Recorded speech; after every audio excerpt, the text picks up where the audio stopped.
കേരളത്തിന്റെ പൊതുമേഖലാ അഴിമതി ചരിത്രത്തിലെ ഏറ്റവും വിചിത്രവും ഞെട്ടിക്കുന്നതുമായ വെളിപ്പെടുത്തലുകളിൽ ഒന്നാണ് ലോട്ടറി ക്ഷേമനിധി ബോർഡ് തട്ടിപ്പ് കേസിൽ പുറത്തു വന്നിരിക്കുന്നത്. 2012 മുതൽ 2021 വരെയുള്ള കാലയളവിൽ ക്ഷേമനിധി ബോർഡിലെ ക്ലർക്കായിരുന്ന സംഗീത് ലോട്ടറി തൊഴിലാളികളുടെ വിയർപ്പിന്റെ വിലയായ 16 കോടി രൂപയാണ് തട്ടിയെടുത്തത്. എന്നാൽ വിജിലൻസ് അന്വേഷണത്തിൽ ഏറ്റവും വലിയ വഴിത്തിരിവായത് ഇതിൽ 6 കോടി രൂപ നോട്ട് നിരോധനത്തെ തുടർന്ന് ഭയന്ന് താൻ കത്തിച്ചു കളഞ്ഞു എന്ന പ്രതിയുടെ മൊഴിയാണ്. ലോട്ടറി ക്ഷേമനിധി ബോർഡിലെ അഴിമതിയുടെ ആഴം വ്യക്തമാക്കുന്ന 2012 മുതൽ 2021 വരെയുള്ള കാലഘട്ടം ഭരണകൂടത്തിന്റെ വലിയൊരു പരാജയത്തെയാണ് തുറന്നു കാട്ടുന്നത്. ലോട്ടറി തൊഴിലാളികളുടെ ഉപജീവനത്തിനായി മാസം തോറും കഷ്ടപ്പെട്ട് അടയ്ക്കുന്ന അംശദായം സംഗീത് എന്ന ക്ലർക്ക് ലാവണമായി മാറ്റുകയായിരുന്നു. ലോട്ടറി ക്ഷേമനിധി ആസ്ഥാനത്ത് നിന്നുള്ള ചെക്ക് ബുക്കുകൾ കൈക്കലാക്കി തുടങ്ങിയ തട്ടിപ്പ് വളരെ ആസൂത്രിതമായാണ് ഇയാൾ നടപ്പിലാക്കിയത്. തൊഴിലാളികളുടെ വിയർപ്പിന്റെ വിലയായ പണം സ്വന്തം അക്കൗണ്ടിലേക്കും കേസിലെ രണ്ടാം പ്രതിയായ അനിൽകുമാറിന്റെ അക്കൗണ്ടിലേക്കും മാറ്റിയാണ് ഇവർ തട്ടിപ്പ് നടത്തിയിരുന്നത്.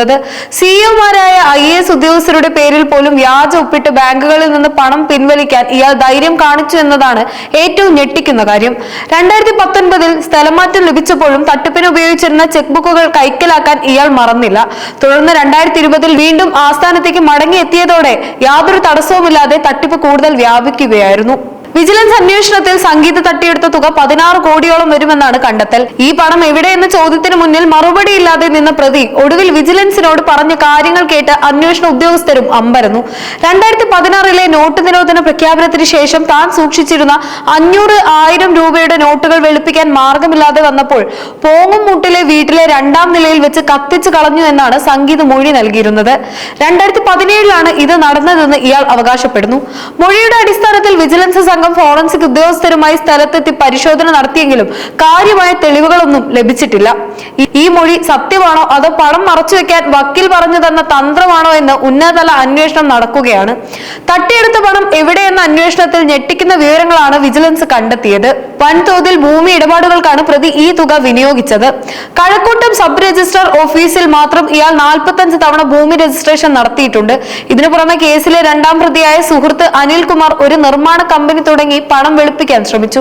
കൂടാതെ 3ാം പ്രതിയായ സഹോദരൻ സമ്പത്തിന് വീട് വെച്ച് നൽകാനും പ്രതി ഈ പണം ഉപയോഗിച്ചു.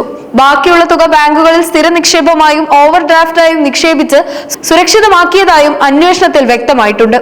ഈ സംഭവം ലോട്ടറി ക്ഷേമനിധി ബോർഡിലെ സുരക്ഷാ പാളിച്ചകളെ തുറന്നു കാട്ടുന്നു. ഒരു ചെറിയ ക്ലർക്ക് എങ്ങനെ 10 വർഷത്തോളം കോടികൾ തട്ടിയെടുത്തു എന്നത് ഉത്തരം കിട്ടാത്ത ചോദ്യമായി തുടരുന്നു. ബോർഡിലെ ഉന്നത ഉദ്യോഗസ്ഥരുടെ അനാസ്ഥതയോ അതോ ഇതിൽ കൂടുതൽ പേർക്ക് പങ്കുണ്ടോ എന്ന് വിജിലൻസ് പരിശോധിക്കുന്നുണ്ട്. വിജിലൻസ് സംഘം കേസിൽ സമഗ്രമായ അന്വേഷണം നടത്തി വരികയാണ്. പ്രതി ജാമ്യത്തിൽ പുറത്തിറങ്ങിയ ഘട്ടത്തിലാണ് വീണ്ടും ചോദ്യം ചെയ്തത്. ഈ തട്ടിപ്പിൽ ബോർഡിലെ മറ്റു ഉദ്യോഗസ്ഥർക്ക് പങ്കുണ്ടോ എന്നും 6 കോടി കത്തിച്ചു എന്ന മൊഴിയിൽ എത്രത്തോളം വാസ്തവമുണ്ടെന്നും വരും ദിവസങ്ങളിൽ തെളിയും. ലോട്ടറി തൊഴിലാളികളുടെ വിയർപ്പിന്റെ തുള്ളികൾ സംഗീത് എന്ന വ്യക്തിയുടെ ധൂർത്തിനും ആഡംബരത്തിനും വേണ്ടി അഗ്നിക്കിരയാക്കപ്പെട്ടോ എന്ന ചോദ്യമാണ് ഇന്ന് കേരളം ഉന്നയിക്കുന്നത്. ഈ അഴിമതി കഥയിലെ കൂടുതൽ ചുരുളുകൾ അഴിയുമ്പോൾ ഉദ്യോഗസ്ഥ അട്ടിമറികളും അധികാര ദുർവിനിയോഗത്തിന്റെ പുതിയ തലങ്ങളും പുറത്തുവരുമെന്ന് ഉറപ്പാണ്.